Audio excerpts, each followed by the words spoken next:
Boa tarde a todos, é um privilégio, uma alegria estar com os irmãos para mais uma lição da Escola Bíblica Dominical, mais uma reunião, mais um tempo em que passaremos juntos para estudarmos um pouco a Palavra de Deus.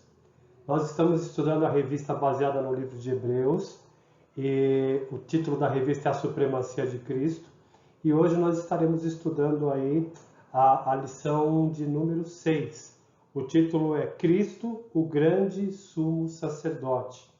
E dentro disso, quero convidá-lo a comigo já estar partindo para o texto, o versículo-chave. O versículo-chave aparece para você aí na tela, aqui na parte superior, que está baseado na carta aos Hebreus, capítulo 4, verso 16. Está escrito da seguinte maneira: Acheguemo-nos, portanto, confiadamente junto ao trono da graça, a fim de recebermos misericórdia e acharmos graça para socorro em ocasião oportuna. Hebreus 4,16. Ao estudarmos essa lição, o nosso desafio é ver claramente que Jesus, o Filho de Deus, é o nosso grande supremo sacerdote que preencheu todas as exigências de Deus e tornou-se o autor da salvação eterna para todos os que lhe obedecem. Essa parte final aqui do alvo da lição está baseado em Hebreus 5:9. Ou seja, quando nós estudarmos essa lição, nós devemos entender e trazer isso para a nossa vida, de que Jesus, o Filho de Deus, ele é o nosso grande supremo sacerdote. Ou ele não é um sacerdote comum, ele é grande e supremo, o maior de todos. E graças a isso, ao fato dele ser grande e supremo, ele se tornou assim pelo fato de preencher todas as exigências de Deus. Cristo, o nosso grande e supremo sacerdote, ao cumprir as exigências de Deus, além de se tornar aí o supremo sacerdote, ele também se torna o autor da nossa salvação. Então, por isso, essa lição é muito importante. Além de entendermos por que Cristo, as qualificações de Cristo como sacerdote, nós entenderemos também que isso o habilita a ser o nosso autor da salvação, ou o nosso Salvador, ou o nosso único e Senhor e Salvador. Então, dentro disso, nós vamos começar a lição, ainda na introdução, lendo aqui o topo da página 28, em que temos um comentário que o autor da revista faz sobre Levítico. Levítico, ali no capítulo 21, do verso 16 a 24, tem uma série de exigências que Deus passa para Moisés e Moisés posteriormente passa para Arão. E ali nós vemos a exigência de que o sacerdote, fisicamente, ele tinha que ser perfeito. Ele não poderia ser manco, não poderia ser corcunda, não poderia ser caolho, algum tipo de fratura nos braços, nas pernas. O sacerdote, fisicamente, alguém que fosse ser um sacerdote, ele tinha que ser perfeito fisicamente. E, em contraste com Cristo, nós vemos que o cristão, ele tem um grande sumo sacerdote. Alguém que, além de ter sido perfeito fisicamente, ele foi perfeito moralmente, ele foi perfeito espiritualmente, em todos os sentidos. Ele não apenas foi, como ele também é perfeito. O cristão tem o grande sumo sacerdote, alguém que é grande por si mesmo, um sacerdote, um grande supremo sacerdote, como a gente viu, maior que Arão e maior do que todos os outros sacerdotes, tá bom? A grandeza desse sacerdote supremo e maioral que é Jesus Cristo está no fato de que ele penetrou os céus.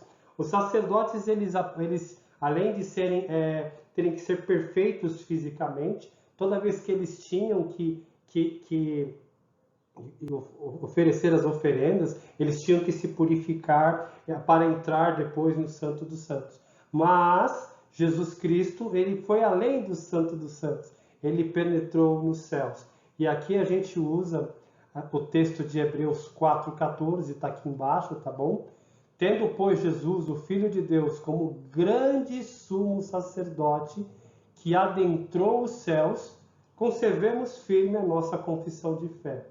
Ou seja, nós devemos manter-nos firmes, e os hebreus deveriam se manter firmes em sua fé, em sua confissão, diante de todas as adversidades. A gente já passou por vários momentos em que a gente comentou que os hebreus estavam passando por perseguições, por um certo ataque de heresias em relação à sua fé, estavam sendo convidados a voltar para o judaísmo. E o escritor, o autor aos hebreus, ele fala, olha, vocês devem, sendo Jesus Cristo, o Filho de Deus, o grande sumo sacerdote de vocês, o superior ao sacerdócio, ao templo, aos costumes judaicos que vocês estão sendo convidados a voltar, confiem nesse grande sumo sacerdote que é Jesus Cristo. Por quê? Porque ele adentrou aos céus. Então, diante disso, conservem a sua firme confissão de fé. Fica esse desafio para os hebreus e fica esse desafio para mim e para você. Eu não coloquei aqui no slide, mas seguindo a revista, nós vemos que o homem ele precisa de ajuda para chegar a Deus. Pela sua natureza pecaminosa, o homem não consegue e não tem disposição nenhuma vontade, digamos assim, de se achegar a Deus. E mesmo ele por si só ele não consegue construir esse caminho, essa ponte que o ligue a Deus.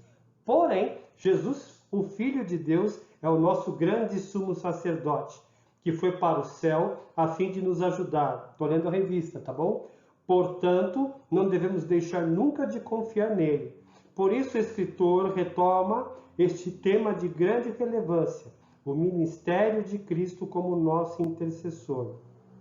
Entretanto, chegar até ele, ou para chegar até ele, melhor dizendo, é necessário chegar com fé, pela oração, na esperança de encontrar provisão divina suficiente, pois é numa atitude de bondade para conosco que ele nos convida. E aqui tem um fato interessante, antes da gente partir seguindo o texto da revista, é que o autor ele fala assim, por isso o escritor retoma esse tema de grande relevância, o ministério de Jesus como nosso intercessor. O sacerdote, a começar por Arão, ele era aquele que intercedia, que mediava o povo com Deus. Logo, mesmo sendo ali humano, e para fazer essa intercessão, ele tinha que purificar os seus próprios pecados. Então aí a gente já vê as limitações do sacerdócio comum, do sacerdócio normal, que a gente vê lá no Antigo Testamento. Jesus Cristo, ele é grande e supremo, ele adentrou aos céus. Ele é o nosso grande e supremo sumo sacerdote, porque ele faz o papel de intercessor. Ele intercede pelos crentes. Ele intercede por mim e por você junto ao Pai. Nós sempre vemos essa questão do Espírito Santo como intercessor, mas Jesus Cristo também faz esse papel à destra do Senhor. Ele adentrou aos céus. Então, por isso que ele é o nosso grande e supremo sumo sacerdote. Porque o sacerdote humano intercedia diante de Deus a favor dos homens. Ele representava, ele sacrificava. Jesus Cristo, o supremo, superior sumo sacerdote, ele está diante de Deus intercedendo. O sacrifício, Jesus foi o sacerdote, é o sacerdote e ele é o próprio sacrifício. Ambos perfeitos e agradáveis a Deus. Então, nessa parte introdutória, a gente vê essa questão. E dentro disso, o autor aqui ele destaca 4 afirmações a respeito do Senhor Jesus Cristo e que o apontam como o nosso grande sumo sacerdote. Lembra que esse termo, nosso grande sumo sacerdote, ou grande sumo sacerdote, saiu daqui, ó, de Hebreus 4:14. Então temos 4 afirmações e nós vamos partir para elas agora. À luz de Hebreus, temos aí, né, a gente já falou isso, as 4 afirmações, tá bom? Nós vamos partir para elas agora. A primeira dessas 4 grandes afirmações de Jesus Cristo como o nosso grande sumo sacerdote é em Hebreus 4:14. A gente já leu esse versículo, mas não há problema nenhum em lê-lo de novo. Por quê? Esse grande sumo sacerdote, essa afirmação se aplica a Jesus e é indicada para Jesus, por quê? Jesus Cristo foi um sacerdote vitorioso. Ele foi o único grande sacerdote, ou o único sacerdote, por isso ele é grande, por isso ele é superior, por isso ele é supremo, que ele adentrou aos céus. Isso a gente já viu. E seguindo, nós vemos nessa qualidade de sacerdote vitorioso, três circunstâncias, três aí pontos que apontam para isso. Na revista, tá bom? Na revista nós temos aqui no finalzinho da página 28, o autor ele explica essa questão de adentrar aos céus ou penetrar aos céus. Esse adentrar aos céus ou penetrar aos céus dá uma ideia de atravessar, de passar por. Indica que ele atravessou os céus e ainda está lá intercedendo, e ele intercede por nós, como bem afirmou Paulo, tá bom? Esse texto de Romanos 8:34. Foi ele quem morreu por nós e voltou à vida por nossa causa. E agora está sentado no lugar de maior honra, junto a Deus, rogando por nós lá no céu. E dentro disso, para ser o nosso sumo sacerdote, o sacerdote vitorioso, Jesus preencheu algumas condições necessárias, condições essas que nós vamos ver agora. A primeira grande condição que Jesus Cristo preencheu para ser esse sacerdote vitorioso, que atravessou, que penetrou aos céus, que adentrou, que está lá intercedendo por mim e por você, é aqui o item 1, que ele é grande. O texto que o autor usa aqui é Hebreus 9, 24 e 25. A gente vai ler, tá bom? Porque Cristo não entrou em santuário feito por mãos humanas, figura do verdadeiro santuário, porém no próprio céu, para comparecer agora por nós diante de Deus. Ele não adentrou, ou ele não entrou para oferecer a si mesmo muitas vezes, como o sumo sacerdote entra todos os anos no Santo dos Santos com sangue alheio. Veja só esse texto de Hebreus 9, 24 e 25. Rapidamente, olha só. Primeiro, o Cristo ele não entrou em santuário feito por mãos humanas, né? Ele entrou no céu. Aqui, olha, ele figura do verdadeiro santuário, ou seja, o santuário feito lá no Antigo Testamento, o tabernáculo era a figura de um santuário verdadeiro, que é o próprio céu. Cristo não entrou nesse santuário que era figura, ele entrou no santuário que é verdadeiro, onde está o próprio Deus, ou seja, ele entrou no céu. Perceba também que o autor afirma que ele entrou para comparecer agora por nós diante de Deus, ou seja, o autor ele ressalta o papel de intercessor. Ele não entrou para oferecer a si muitas vezes, e aqui a gente vê a validade do sacrifício de Cristo, uma única vez. Não há necessidade de mais sacrifícios, não há mais necessidade de matar mais novilhos, não há necessidade, nada mais precisa ser feito para comprar o favor de Deus, ou melhor dizendo, para obter o favor de Deus. Dar dinheiro, fazer serviço, obedecer leis e regras, trabalhar loucamente na igreja, não. O preço foi pago uma única vez. E olha só, ele termina, o autor aos Hebreus, como sumo sacerdote entre todos, verso 25, ele não entrou para oferecer a si mesmo muitas vezes, como o sumo sacerdote terreno faz, em que ele entra todo ano no Santo dos Santos com o sangue de cordeiros. Então percebam que o sacerdócio vitorioso, o sacerdote vitorioso, que é Jesus Cristo, nosso grande sumo sacerdote, o grande supremo sumo sacerdote, de acordo com Hebreus 4,14. Ele é o sacerdote vitorioso, porque ele é superior, o seu sacerdote é superior à ordem araônica. E no que consiste essa superioridade? Consiste em superioridade de caráter e de obra. O sacerdócio vitorioso é Jesus Cristo. Ele é grande, ele é o único que é grande, por isso ele é vitorioso. O segundo item está aqui embaixo, ele é humano. Jesus Cristo é humano. E o autor usa aqui o texto de Hebreus 4,15, mas antes da gente ler, nós vamos ler o texto da revista. Ainda que não seja a tarefa aqui defender as duas naturezas de Cristo, e na teologia isso se chama união hipostática, e é um dos mistérios, digamos assim. Nós sabemos que Cristo é totalmente 100% homem e 100% Deus. Mas e ele é assim ao mesmo tempo, tá? Ele não é uma hora Deus e outra hora Jesus Cristo. Ou ele não isso é heresia, tá bom? Mas percebam que ele é humano. É importante saber que o escritor, ao introduzir, o escritor a introduz para combinar a humanidade e a divindade de Jesus como qualificações perfeitas para um sumo sacerdote que teria que ser superior a todos os demais. E aqui tem uma questão. Jesus Cristo, ele é humano, só que ele não era humano como os demais. Ele era superior, ele não precisava oferecer sacrifícios por si. Ele era o próprio sacrifício. E não em favor de si mesmo, mas em favor de nós. Percebam que o texto que ele usa é Hebreus 4,15. Está na revista.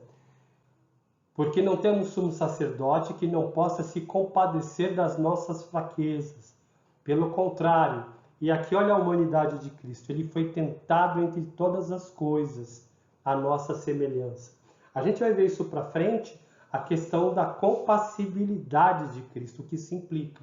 Mas o fato dele ser humano implica em que ele foi tentado em todas as coisas, como qualquer um de nós, porém com a diferença do quê? Mas sem pecado. Jesus Cristo, ele é o sacerdote vitorioso. Por quê? Porque ele é grande, né?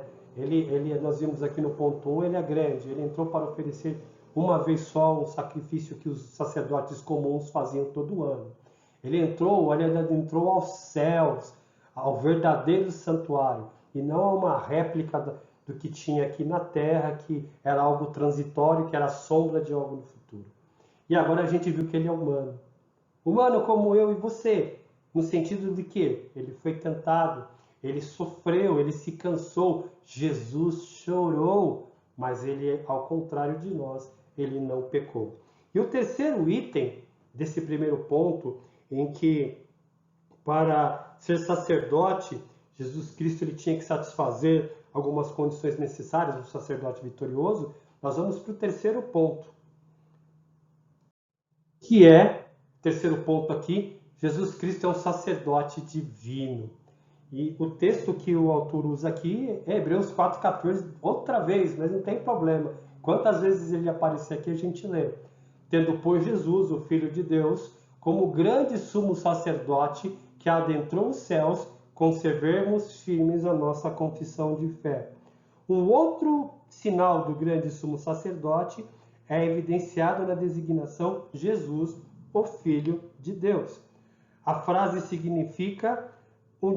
significativa, unindo a natureza divina à humana, que ela conversa da união hipostática, as duas naturezas juntas ao mesmo tempo, convivendo e interagindo. Unindo a natureza divina e humana de Cristo como sumo sacerdote. Sendo Filho de Deus, Jesus é forte e digno de confiança. Ou seja, nenhum sacerdote humano da ordem de Arão teria condições plenas de adentrar aos céus. Entraria ali no santuário, no Santo dos Santos, todos os anos, tal. Ali ele ainda tinha condições. Mas lembre-se, os sacrifícios do Antigo Testamento, o ministério sacerdotal do Antigo Testamento, apontava para algo maior. Apontava para uma necessidade que é muito maior e que aquele ministério era a sombra da solução para essa necessidade. Então percebam, sendo Filho de Deus, Jesus é forte e digno. Deus proveu de forma definitiva o grande sumo sacerdote. Quem? Ele mesmo, através da pessoa de seu próprio Filho, Jesus Cristo. Vocês percebem como isso é maravilhoso? Jesus Cristo é o sacerdote vitorioso, porque ele é grande, porque ele é humano e porque ele é divino. A lição ela tem nos apresentado 4 afirmações. Ela nos apresenta 4 afirmações sobre Jesus Cristo, Filho de Deus, como o nosso grande sumo sacerdote. Nós já vimos a primeira, que é Jesus como um sacerdote vitorioso. A segunda afirmação está aqui baseado em Hebreus 4:15 a 5:4. Nos mostra Jesus como um sacerdote compassivo. E nós vamos ler esse texto, ele é um pouquinho grande, mas não tem problema. Me acompanha aí na leitura. Porque não temos sumo sacerdote que não possa se compadecer das nossas fraquezas. Pelo contrário, ele foi tentado em todas as coisas, à nossa semelhança, tá? Isso a gente já viu, mas sem pecado, ok? Portanto, aproximemo-nos do trono da graça com confiança, a fim de recebermos misericórdia e encontrarmos graça para ajuda em momento oportuno. Hebreus 4:15 e 16. Aí a gente pula, acaba o capítulo 4, a gente vai para o capítulo 5, do verso 1 a 4. Cada sumo sacerdote, sendo escolhido dentre os homens, é constituído nas coisas relacionadas com Deus, a favor dos homens, para oferecer dons e sacrifícios pelos pecados. Ele, quem? Jesus, é capaz de se compadecer dos ignorantes e dos que se desviam do caminho, pois também ele mesmo está rodeado de fraquezas. Por esta razão, deve oferecer sacrifícios pelos pecados, tanto do povo como de si mesmo. Desculpa, está falando do sacerdote Arão e dos sacerdotes que seguiram após Arão, tá bom? Não é Jesus aqui.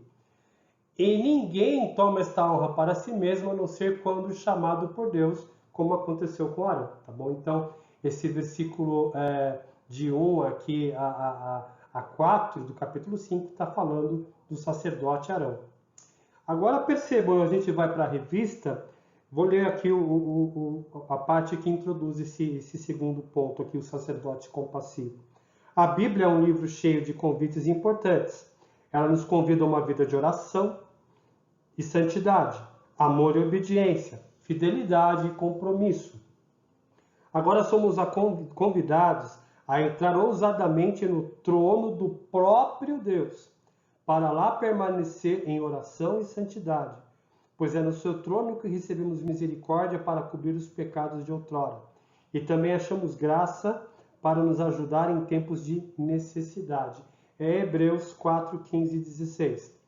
Nesse trecho da palavra de Deus, que nós lemos, né, o finalzinho do capítulo 4 e no capítulo 5, o escritor mostra que o sacerdote judaico precisava ter pelo menos 3 qualificações. E aqui a gente vai ver as 3 qualificações de um sacerdócio judaico, normal, Arão e os que vieram depois dele, mas que também se aplicam a Jesus e que ele cumpre de maneira integral, perfeita e completa. Nós veremos isso a seguir. O primeiro item aqui, a primeira qualificação de um sacerdote compassivo é que ele deveria ser chamado por Deus, baseado em Hebreus 5:4.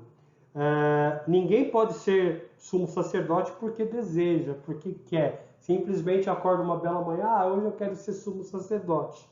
Ele tem que ser chamado por Deus, para exercer esse ofício. Olha só, é o texto de Hebreus 5:4.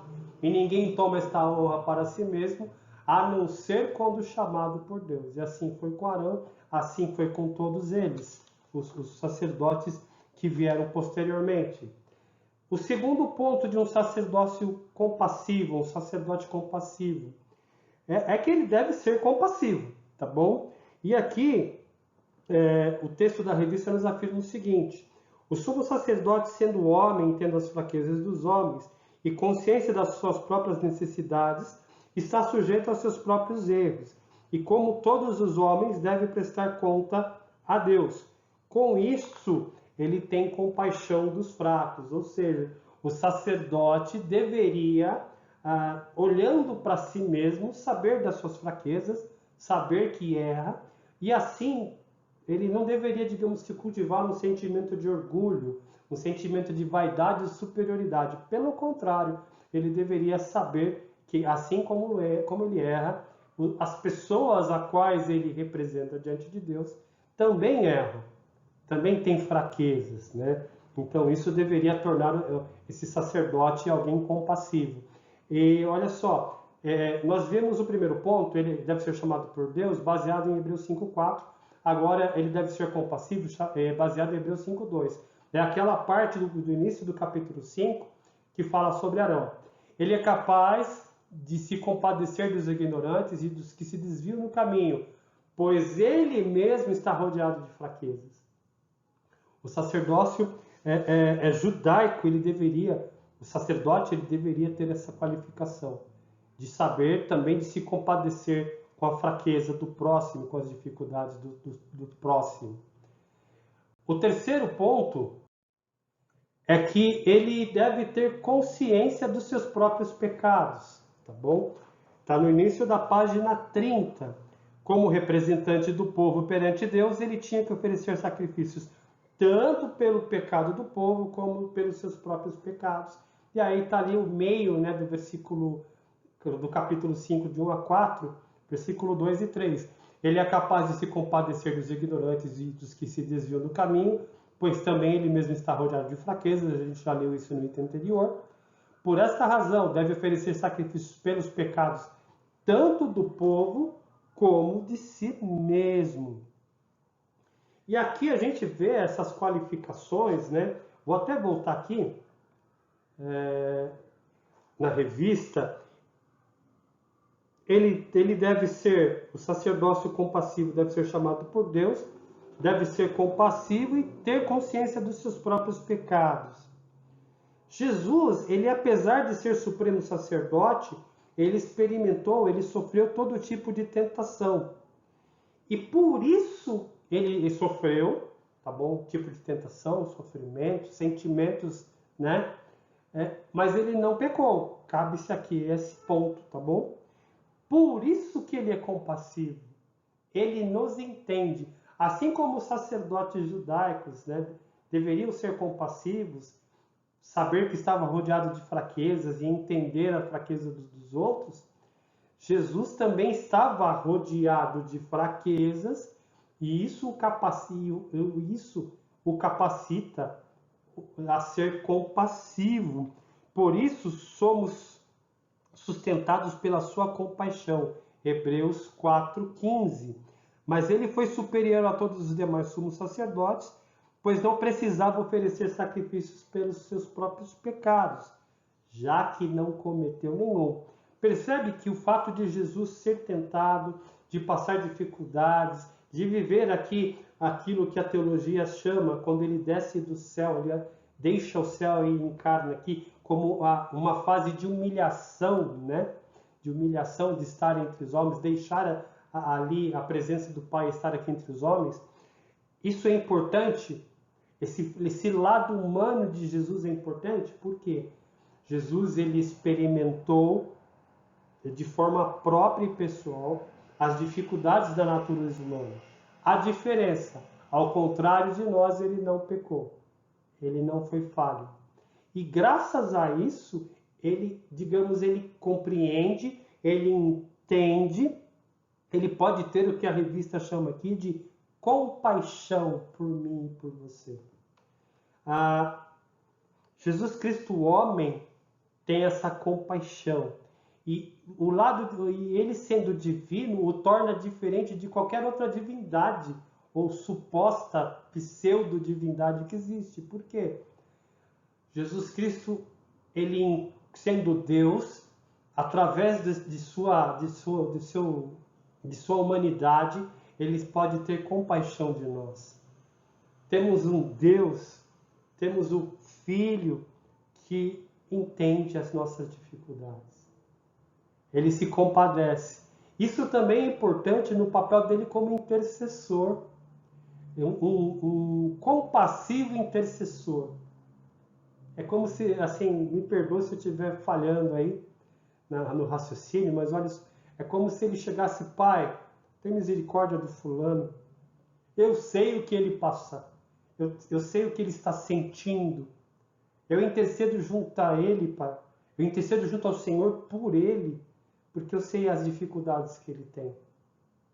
Poxa vida, Jesus Cristo não é alguém que intercede a Deus por nós só de ouvir falar da nossa existência, só de ouvir falar das nossas mazelas. Ele é o sumo sacerdote, é o sacerdote compassivo. Ele teve compaixão de mim, tem compaixão de você. Ele se intercede por nós. Ele é o mediador.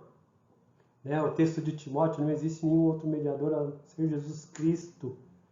Ele é o mediador compassivo e cheio de paixão.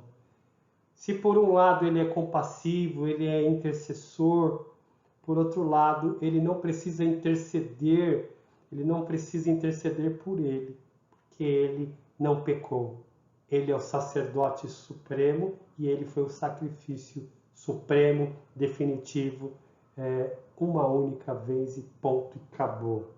Nós vimos aqui os 3 pontos que indicam que o sacerdote, Jesus Cristo, era o sacerdote compassivo. Lembremos que o autor pega Hebreus capítulo 4:15 até 5:4. E ele pega as características do sacerdote, que deveriam ser do sacerdote judaico, e aplicam a Jesus. A diferença, o sacerdote de Jesus foi superior, porque ele cumpriu essas exigências muito além do esperado e do determinado. Por isso ele é o nosso grande e sumo sacerdote, o sacerdote compassivo. Agora, nós vamos para o 3º ponto da revista, meião aí da página 30, onde nos mostra a questão do sacerdote submisso, baseado em Hebreus 5, 7 e 8. Eu vou ler aqui exatamente a revista, tá bom?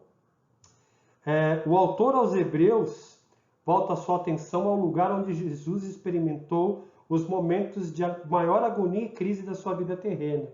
Isso aí está registrado lá em Lucas 22, 39 a 46. Eu vou deixar separadinho aqui. Lucas 22, só um minuto. Lucas 22, 29 a 46. Eu acho que vale a pena a gente ler. Lucas 22, 39, né? 39, perdão, aqui. 39 a 46. Pronto. O autor aos Hebreus, ele pega um ponto, um momento da vida de Jesus, onde ele teve talvez ali um dos maiores ou o maior momento de agonia e crise, que está registrado em Lucas 22, 39 a 46. Ainda que Cristo não tenha buscado o ofício de sumo sacerdote, lembre-se, o sacerdote é nomeado por Deus. Sendo assim, Jesus foi nomeado por Deus para ser o sacerdote definitivo, o supremo, o grande supremo sacerdote, o sumo sacerdote. Jesus se submete a essa nomeação. Deus o chama e ele se submete. Percebam a nomeação divina. Como diz o versículo do capítulo 5, tu és sacerdote para sempre, segundo a ordem de Melquisedeque. Melquisedeque, a gente não vai falar nada aqui, porque no capítulo 9, não sei se é eu ou o Fernando, a gente tem uma lição específica sobre o sacerdote, Jesus como sacerdote segundo a ordem de Melquisedeque.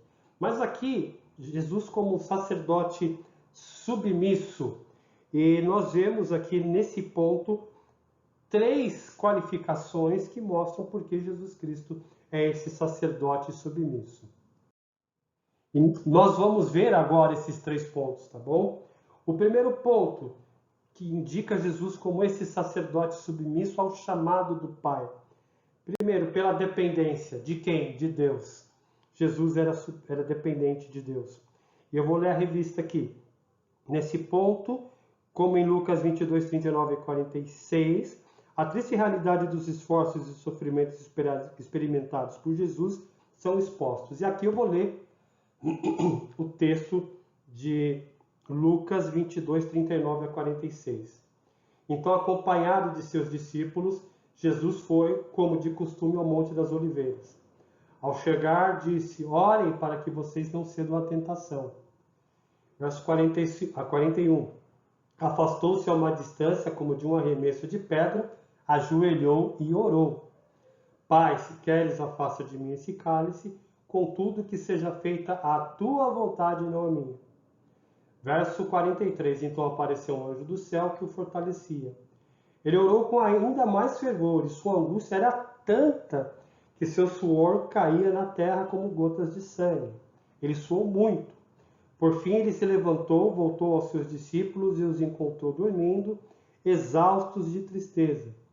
Por que vocês dormem? Perguntou ele. Levantem-se e orem para que também não cedam à tentação. E aqui, seguindo o texto da revista, esses momentos experimentados por Jesus, eles nos levam a duas exclamações reflexíveis. Quão intensamente ele participou do drama da humanidade? A gente já comentou um pouquinho isso no ponto de Jesus ser sacerdote compassivo. Ele era um homem de dores.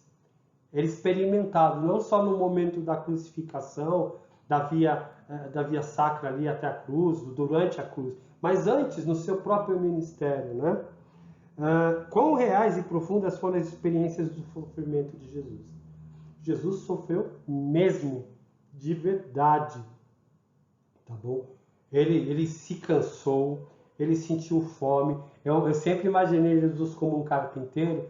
Imagina quando você pega ali e está mexendo com a madeira e uma ferpinha entra no dedo. É uma dor assim, como eu posso dizer, diferenciada, né? Uma dor, né? Jesus sentiu essa dor ao mexer com a madeira no ofício do seu pai ali, carpinteiro. Então, duas reflexões interessantes. Jesus participou intensamente do drama da humanidade. Ele conhece, ele sabe, por isso ele pode ser compassivo. E também, quão profundo foi o sofrimento de Jesus. Né? Um sacrifício completo. Se houve uma ocasião em que Jesus foi rodeado de fraquezas, conforme Hebreus 5:2, isso se deu no Getsemane. É o texto aqui de Lucas 22, 39 a 46. Esta parece ser a ligação e explicação do motivo pelo qual o autor faz um retrospecto de Jesus nos dias da sua carne. Como era intenso o seu sofrimento, quão urgente as suas petições, como ele dependia do Pai, ele orou com forte clamor e lágrimas. Então vocês percebam que durante todo o ministério, a vida de Jesus foi uma vida de dependência de Deus. Mas no Getsemane foi ali um momento ali que ele sabia, ó, tá chegando o momento de começar o meu sofrimento, começar, digamos, o meu martírio. A partir de poucos instantes depois, ele seria preso, seria levado, e ele passaria por todo aquele processo até a sua crucificação. Em tudo isso, ele depende de Deus. E o texto de Lucas, ele nos dá aqui nos mostra como uma realidade muito forte o quanto foi o sofrimento de Jesus Cristo. Ele foi para o Monte das Oliveiras, né, com os discípulos. Ele se ajoelha, ele ora, ele pede: Pai, se queres, afasta de mim este cálice, contudo seja feita a sua vontade e não a minha. E depois aparece um anjo e ele ainda ora com mais fervor ainda, a ponto de que ele suava tanto que as suas gotas de suor eram como gotas de sangue caindo ali na terra, né, no chão. Eu estou lendo a nova versão transformadora, tá bom? Esse texto aqui que eu estou lendo de Lucas. Então vocês percebam, Jesus era o sumo sacerdote submisso ao chamado do Pai, e uma das características dessa submissão era a sua dependência do Pai. Antes da gente passar para o ponto 2 desse item, o sacerdote submisso, vamos ler aqui o versículo 7. Ele, Jesus, nos dias da sua carne, tá bom? Tendo oferecido com forte clamor e lágrimas. Aqui não dá a impressão que nos remonta a Lucas 22, 39 a 46? Tendo oferecido com forte clamor e lágrimas, orações e súplicas a quem o podia livrar da morte. Foi ouvido por causa da sua referência. Então vocês percebam, Jesus é o sacerdote submisso. E uma das características dessa submissão dele a Deus era que ele dependia exclusivamente de Deus. Segundo ponto era que Jesus era reverente a Deus. Hebreus 5:7, a gente já leu aqui em cima, tá bom? Mas aí eu coloquei um outro texto que está na revista. Nós vamos para a revista. A expressão por causa de sua piedade, né, de Lucas 5:7. Aqui, na versão que eu usei aqui em cima, Hebreus 5:7, tá? Ele foi ouvido por causa da sua reverência. Em algumas versões está por causa da sua piedade, tá bom? Tanto reverência como piedade ali, de uma certa forma, está parecendo como sinônimo uma da outra. Agora a gente volta para a revista. Finalzinho ali da página 30. A expressão por causa de sua piedade, usada pelo autor, precisa ser esclarecida. O termo piedade no Novo Testamento parece sempre indicar temor de Deus. Então, por isso que está sendo usado como um sinônimo de reverência. Lightfoot comenta a expressão por causa da sua piedade, dizendo que a ideia é que Jesus orou apoiado em sua grande reverência e submissão a Deus. Ele não quis opor-se à vontade de Deus ou persuadi-lo. Ele orou com segurança de quem deixa tudo segundo a vontade de Deus. É o versículo 42 de Lucas 22. Se possível, afasta de mim esse cálice, mas seja feita a sua vontade. Jesus aqui, ele demonstra como um sacerdote submisso, no momento de maior aflição ali, momentos que antecedem a sua prisão e processo judicial e de posterior crucificação. Ele está agoniado no Getsemane, chorando e suando e clamando com lágrimas. Ele se submete. Se queres, afasta de mim, porém, seja feita a sua vontade. E aqui tem uma aplicação para a gente interessante. Muitas vezes nós queremos as coisas, nós desejamos isso, aquilo, almejamos, sonhamos, mas quantos de nós colocamos tudo o que somos, o que queremos, o que desejamos diante, nos submetemos isso a Deus? Ou seja, Senhor, eu me submeto à sua vontade. A minha vontade é essa, mas seja feita a tua. É profundo isso. E Jesus nos dá o grande exemplo. Ele, sendo filho de Deus, em essência o próprio Deus, ele se submete à vontade do Pai. E nós? Não se submeter à vontade do Pai nos dá grande prejuízo, né? É muito complicado isso. Mas devemos aprender com Jesus, aquele que é puro de coração, aquele que é santo, nosso Salvador. E aqui, no ponto 2, eu citei Lucas 22:42, está aqui, tá bom? Dizendo, Pai, se queres, afasta de mim esse cálice, contudo não se faça a minha vontade, sim a tua. Esse texto aqui na versão Nova Almeida atualizada. Todos os textos aqui eram Nova Almeida atualizada, tá bom? Então nós vimos que Jesus é um sumo sacerdote submisso, por quê? Ele dependia de Deus.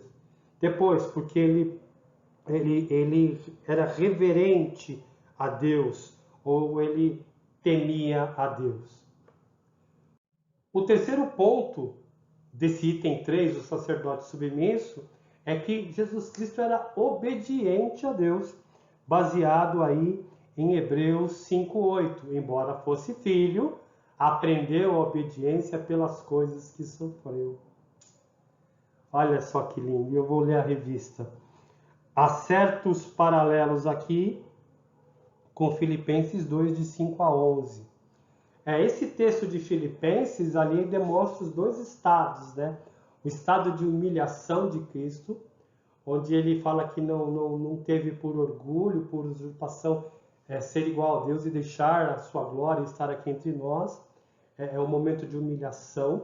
E depois o momento de exaltação, onde o autor, no caso ali Paulo, né, ele demonstra Cristo como exaltado à destra do Pai, aquele que vence, que ressuscita e está à destra de Deus. Então, Filipenses 2, essa parte do 5 ao 14 demonstra os dois estados de Cristo, o estado de humilhação, quando ele encarna, e o estado de exaltação, quando ele ressuscita e volta ao Pai e toma ali seu lugar à destra do Pai. Vamos para a revista. Há certos paralelos aqui com Filipenses 2, de 5 a 11, em que Paulo também ressalta a obediência de Cristo na forma de servo. Agora, mais um detalhezinho aqui que eu não posso deixar passar. Cristo, sendo Deus, em essência, sendo na pessoa filho de Deus, ele foi servo. Ele serviu, lavou os pés dos discípulos. Quem sou eu para querer ser maior ou melhor do que o meu irmão? Que cair uma pulga atrás da minha orelha e da sua orelha.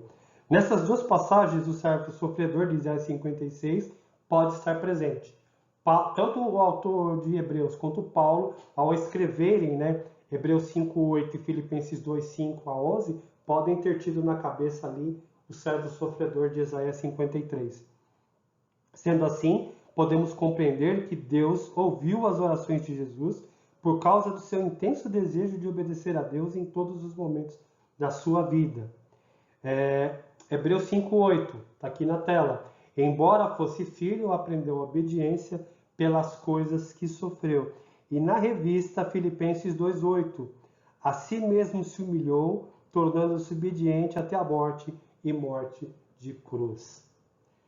Nós percebemos aqui a figura de Jesus Cristo como sacerdote submisso. E essa submissão se baseava na sua dependência de Deus, na sua reverência a Deus e na sua obediência a Deus. E nós? Dependemos de Deus até que ponto? Jesus, o sacerdote de Cristo nos ensina isso. A dependência de Deus, a confiança em Deus. Até que ponto tememos ou somos reverentes a Deus? É o ponto 2. E até que ponto somos obedientes a Deus e a sua palavra? A seguir, nós temos aqui uma aplicação. Eu até acabei pulando. Até dei a aplicação e vamos ter mais uma aplicação, essa aplicação da revista. Olha só a aplicação da revista. Na condição de filhos de Deus, quais têm sido as nossas experiências de submissão no que diz respeito à dependência, reverência e obediência a Deus? Acabou complementando um pouquinho o que eu falei há instantes atrás. Qual tem sido aí a nossa experiência? Que o Senhor me ajude, que o Senhor te ajude a sermos mais experientes, a sermos mais a sermos mais dependentes, sermos mais reverentes e sermos mais obedientes a Deus. Das 4 qualificações, nós já vimos 3. A primeira delas é que Jesus, como o nosso grande sumo sacerdote, ele é o sacerdote vitorioso. E depois, que ele é o sacerdote compassivo. Terceira, que ele é o sacerdote submisso. E agora, nós vamos ver que ele é o sacerdote efetivo. E aí temos o nosso texto baseado em Hebreus 5, 9 e 10. E o autor aqui, nesse parágrafo, no meio da página 31, ele usa o comentário de Donald Gunther. O comentário, inclusive, é a Vida Nova, aqueles comentários de páginas de capa azul. O comentário de Hebreus é de Donald Gunther. E eles usaram para fazer essa parte da lição. Jesus Cristo como sacerdote efetivo. Olha só o texto de Hebreus 5, 9 a 10. E tendo sido aperfeiçoado, tornou-se o autor da salvação eterna para todos os que lhe obedecem. E Deus o nomeou sumo sacerdote segundo a ordem de Melquisedeque. De novo, vou falar sobre, eu ou o Fernando, vamos falar sobre Melquisedeque lá na lição 9. Então vou ficar quietinho aqui sobre Melquisedeque. Vamos lá para os pontos, as afirmações dignas de nota sobre o sacerdócio ou sacerdote efetivo. Primeiro ponto está aqui em cima. Há uma estreita vinculação entre a perfeição e o sofrimento. Finalzinho da página 31, vou ler literalmente. Para o escritor aos Hebreus, meio da página 31, através de um caminho de sofrimento, consegue-se a perfeição. No presente caso, é a obediência que está especialmente ligada à perfeição. Um detalhe importante aqui, tá? Há uma estreita vinculação entre a perfeição e o sofrimento. Em Cristo, na figura e pessoa de Cristo, ok? Por que eu estou fazendo essa aspas aqui? Porque foi comum na igreja medieval, né, o uso de, e até em alguns momentos hoje, em alguns lugares é comum, o uso de autoflagelação, o uso de jejuns prolongados, o uso de tipos de martírio. Você vai na Filipinas, se eu não me engano, na Sexta-feira Santa, o pessoal se crucifica, entendeu? Eles saem desfilando pela cidade, se dando chibatadas, uma forma, sei lá, de demonstrar arrependimento, de através do sofrimento se penitenciar. Isso na nossa condição, não é válido, ok?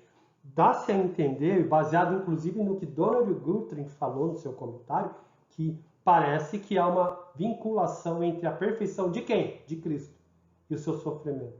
A nossa perfeição está em construção. Esse processo se chama santificação. Somos perfeitos por meio de Cristo.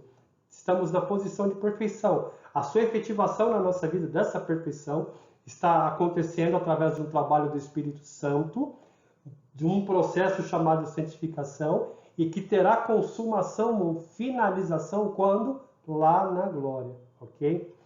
Olha só,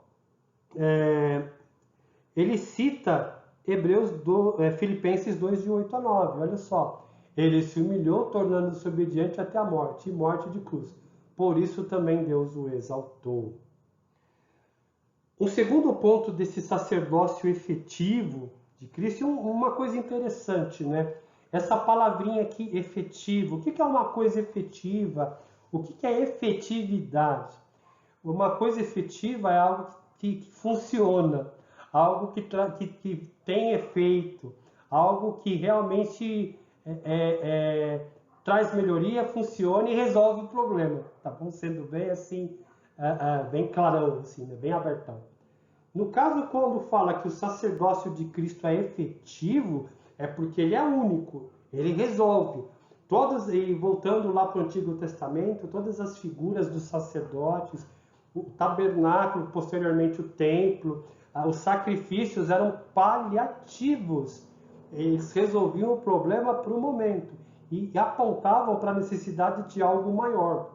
Um sacerdote superior, um sacrifício superior, um mediador superior, alguém que pudesse entrar no santuário verdadeiro, que é o próprio céu, e esse sacerdócio, esse sacrifício, quem entrou nesse santuário verdadeiro foi quem? Jesus Cristo. Por isso, o sacrifício de Cristo é efetivo, feito uma única vez. Cristo morreu uma única vez pelos nossos pecados. Não há mais necessidade de nada, tá bom? Para sermos perdoados, a não ser estarmos em Cristo, termos Jesus como nosso único e suficiente Salvador, Senhor das nossas vidas, restaurando as nossas vidas e, acima de tudo, como aquele que intercede e nos reconcilia com o Pai. Ponto. Segundo item o sacerdócio efetivo, que funciona, que resolve o nosso problema, é que a perfeição de Cristo é vista como a base da nossa salvação. De fato, tornou-se o autor da salvação eterna, Hebreus 5:9. Inclusive está aqui, ó, coloquei. E tendo sido aperfeiçoado, tornou-se o autor da salvação eterna para todos os que lhe obedecem, 5:9 e 10. E Deus o nomeou sumo sacerdote segundo a ordem de Melquisedeque. O fato de fato, tornou-se o autor da salvação eterna, Hebreus 5:9. Como observa Guthrie, o tornar-se refere-se à efetivação da salvação, e por esse motivo é expresso com o tempo passado. Historicamente, parece referir-se àquele momento no tempo quando Jesus assumiu o ofício de sacerdote. Ele foi escolhido por Deus para ser o nosso supremo sacerdote. A perfeição de Cristo é vista como base da nossa salvação. Por isso que ele é o sacerdote efetivo. Ele é perfeito. O sacrifício. Lembra-se lá da figura do sacerdote? A gente leu lá no início. Foi inclusive o texto de Levítico, eu comentei, a revista comenta por cima, o texto de Levítico 21, 16 a 24, lá no primeiro parágrafo, em que a gente comentou que o sacerdote tinha que ser perfeito fisicamente, completo, não podia ser manco, caolho, gago e por aí vai. Cristo, ele não era apenas perfeito fisicamente, ele moralmente ele era perfeito, espiritualmente ele era perfeito, tá bom? Então, essa perfeição de Cristo, ela é a base da nossa salvação. Por quê? Ele é o único sacrifício que foi efetivo. Ele é o único sacrifício que resolveu de fato, efetivamente, os nossos problemas. Nenhum outro sacrifício. Eu nunca vou conseguir ser perfeito. Logo, qualquer sacrifício que eu faça ou que eu ofereça não conseguiria me tornar agradável diante de Deus. Nenhum sacerdote poderia interceder por mim. Nenhum sacerdote humano da ordem de Araão, qualquer ordem qualquer, poderia resolver o meu problema diante de Deus, me tornar puro diante de Deus. Mas Cristo Jesus, o sacerdote efetivo, o sacerdote perfeito, é nisso que está baseada a nossa salvação. Na intercessão dele, no sacrifício dele, no sacerdócio que ele exerceu. Perfeito, a base da nossa salvação. E a gente já até leu o texto de Hebreus 5, 9 e 10. O finalzinho do parágrafo aqui do ponto 2, ele foi escolhido por Deus para ser o nosso supremo sacerdote. Lembre-se que, conforme Hebreus 5, 10, o sacerdote tinha que ser chamado, né? Tanto Arão como os que vieram posterior a ele. Cristo também foi chamado. E a ele a gente já viu, ele se submeteu a essa eleição ou essa nomeação do próprio Pai. Por isso, Cristo é o nosso sacerdote efetivo. E aqui nós vamos para o terceiro ponto desse item 4, sacerdote efetivo, que é uma salvação que não vem através de Jesus não é verdadeira. E eu acho esse ponto muito feliz na revista. A gente vê no mundo aí, né, vários comentários, a todos os caminhos levam a Deus, né, e aquelas conversas todas, mas uma salvação que não venha através de Jesus não é verdadeira, ou seja, não existe, é mentirosa, é fake news, né? Alguém que fale que você pode ser salvo por qualquer outro meio, que a não ser pelo sacrifício de Cristo, pela intercessão de Cristo, através de seu sacerdócio efetivo, não é verdadeiro. Por isso que aí eu vou vender um pouquinho meu peixe, né, digamos assim. A gente estudou Gálatas e lá no início do ano, inclusive, nós comentamos, né, que os Gálatas estavam sendo convidados tipo assim, a salvação não é somente por Cristo, vocês precisam obedecer às leis. Isso é um outro evangelho, é uma outra coisa. Por isso que Paulo é tão enérgico com os Gálatas, porque, olha, não sejam insensatos, tá bom? Vocês estão se submetendo à lei, vocês não estão realmente seguindo o caminho da salvação. Vocês estão obedecendo um outro evangelho, qualquer outra coisa. Por quê? A salvação é única e exclusivamente por Cristo. Qualquer outra coisa que fale, você precisa ser salvo fazendo, você precisa ser salvo doando, você precisa ser salvo plantando bananeira, dando seu carro, não sei. Qualquer outro caminho de uma religião que aponte uma salvação extra Cristo é fake news. Por isso que o cristianismo é tão especial, né? Ele apresenta-nos um Salvador, que não precisa de mérito nenhum da gente para ele nos salvar. Ele nos salvou antes que nós existíssemos. O seu Cristo nos amou ainda quando éramos pecadores. Glória a Deus por isso, né? Uma salvação que não vem através de Jesus não é verdadeira. E eu vou até ler aqui a revista, acho que eu pulei até, né? Me inspirei aqui. Vamos aqui no finalzinho da página 31 agora, sim, o final da página 31. Para o escritor aos Hebreus, a significância especial na ideia das coisas eternas. Ele fala de salvação eterna, Hebreus 5:9, do juízo eterno, Hebreus 6:2, da eterna redenção, Hebreus 9:12, do Espírito eterno, Hebreus 9:14, da herança eterna, Hebreus 9:15, da eterna aliança, Hebreus 13:20. Para ele, não pode haver dúvida de que só há um Salvador, Cristo Jesus. E aqui ele cita o glorioso texto de João 14:6. Eu coloquei aqui até 5 e 6. Olha só, leia aí comigo. Jesus respondeu: eu sou o caminho, a verdade e a vida. Ninguém vem ao Pai senão por mim. Se vocês me conheceram, conhecerão também meu Pai. E desde agora vocês o conhecem e têm visto. Que maravilha, né? Início da página 32. Jesus, apesar de ser Deus, submeteu-se a profundos sofrimentos. A gente já viu isso. Vivenciou o que o ser humano sente. E assim temos que o Salvador compreende perfeitamente as nossas dores. Jesus é, portanto, o autor da salvação dos homens, porque ele assim se fez, provando a morte de todos nós, Romanos 5:12-15, Hebreus 2:9, somos santificados a Deus, porque Jesus ofereceu o seu corpo em sacrifício, Hebreus 10:10. Temos aqui uma aplicação, estamos chegando no finalzinho da lição. Fica bem claro que é uma condição para aqueles que desejam valer-se dessa salvação, a obediência. E aqui é meio complicada essa afirmação, porque dá a impressão que eu preciso obedecer para ser salvo.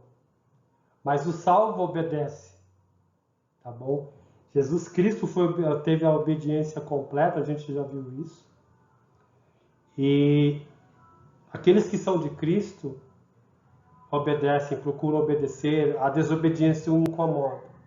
E aí tem aí o segundo, o complemento da aplicação. Nesse sentido, a salvação envolve uma aceitação completa da vontade divina. E aqui a gente volta naquela conversa do exemplo de Cristo. Pai, se puderes, se quiseres, versão minha, afasta de mim esse cálice, mas antes de tudo seja feita a sua vontade. Você percebe? Se no primeiro ponto aqui, essa primeira parte, né, fica claro que é uma condição para aqueles que desejam valer-se dessa salvação, a obediência. Ok, obediência de quem? Minha? Não, de Cristo. Ok, se for de Cristo, beleza. Minha, eu sou obediente como consequência de algo que foi feito por mim que eu não merecia. Eu merecia a condenação, o inferno.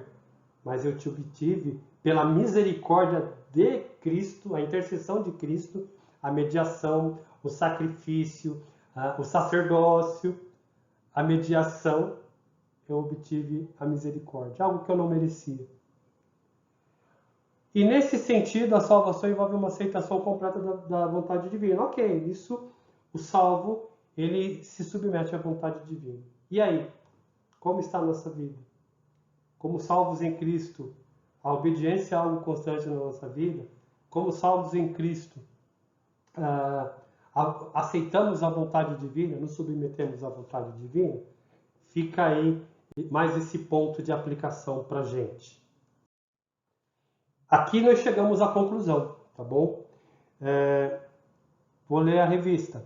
Podemos concluir, comparando as declarações do autor, feitas em Hebreus 4, 14 e 16, com aquelas de Hebreus 10, 19 e 22, que dizem que, tendo em vista a obra do nosso sumo sacerdote, agora temos confianças para entrar no Santo dos Santos. Ou seja, através da obra do nosso sumo sacerdote Jesus Cristo, por meio dele, agora temos confiança para entrar no Santo dos Santos. Aonde está quem? Deus. Tá bom? E não é lá o Santo dos Santos do templo, do tabernáculo, não. É o verdadeiro lugar, a morada de Deus, os céus. Por meio de Cristo temos esse acesso. Agora aqui, enquanto estamos aqui, de entrarmos na presença de Deus através de oração, pela mediação e intercessão de Cristo, mas um dia definitivamente estaremos entrando, ou atravessando, ou adentrando aos céus, como salvos, lavados e remidos no sangue de Jesus Cristo, aqueles que herdarão a vida eterna para todo sempre. E aqui eu coloquei os 2 versículos que o autor usa, né? Em Jesus temos livre acesso à presença de Deus. E aqui está: acheguemos-nos, portanto, confiadamente junto ao trono da graça, a fim de recebermos misericórdia e acharmos graça para o socorro em ocasião oportuna. Hebreus 4,16. E aí ele continua aqui com outro texto, Hebreus 10, 19 a 22, olha. Tendo, pois, irmãos, intrepidez para entrar no Santo dos Santos pelo sangue de Jesus, pelo novo e vivo caminho, ou seja, por Jesus, esse novo e vivo caminho que entramos no Santo dos Santos. Pelo seu sangue, sangue de Jesus, entramos nesse novo e vivo caminho, nós conseguimos nos achegar, entrar no Santo dos Santos. Que ele nos consagrou pelo véu, isto é, pela sua carne, e tendo grande sacerdote sobre a casa de Deus, aproximemo-nos com sincero coração e em plena certeza da fé. Que maravilhoso é conhecermos, e o autor aos Hebreus ele faz isso com uma maneira muito maravilhosa, a superioridade de Cristo em vários aspectos, né? Ele demonstra a superioridade de Cristo como vários aspectos. E ele demonstra a superioridade de Cristo o colocando como o grande sumo sacerdote. O grande supremo sumo sacerdote. Aquele que é o sacerdote definitivo. É o sacerdote por excelência. É o sacerdote por definição. Os outros sacerdotes do Antigo Testamento tiveram seu papel, mas que apontava para esse sacerdócio universal, um sacerdócio completo, definitivo em Cristo. Como a gente viu na lição, um sacerdócio vitorioso, um sacerdócio compassivo, um sacerdócio submisso, um sacerdócio efetivo. Que nos aproximemos de Deus por meio desse sacerdote, conforme nos diz aqui Hebreus 10, 19 a 22. Que nos acheguemos de maneira intrépida e entremos no Santo dos Santos pelo sangue de Jesus, por esse novo e vivo caminho que Ele nos consagrou, né? Pelo véu, isto é, pela sua carne, ou seja, pelo seu sacrifício. Que nós vivamos de acordo com esse sacerdócio. Que nós amemos esse sacerdote. Que temos o devido valor que ele tem por excelência. Que ao sabermos de Jesus como nosso sacerdote, como aquele que interceda por nós, isso norteie toda a sua vida, norteie toda a minha vida, para um viver santo e agradável a Deus. Assim, a gente termina a lição aqui, o capítulo 6, tá bom? Convido para você que nos acompanhe aí. Dê o seu joinha, compartilhe, assista, visualize, comente, sei lá, interaja com o YouTube, tá bom? Não só na minha aula, mas em todas as programações transmitidas da igreja, tá bom? Interaja ali, ajuda nós, tá bom? E que Deus te abençoe. Convido para que você esteja na próxima aula, na semana que vem, onde estudaremos o capítulo 7 da revista, que fala sobre os problemas pastorais, tá bom? Então, Deus te abençoe, Deus te guarde, que você tenha aí um bom domingo, um bom culto hoje à noite, tá bom? Deus te abençoe, fique com Ele, um forte abraço.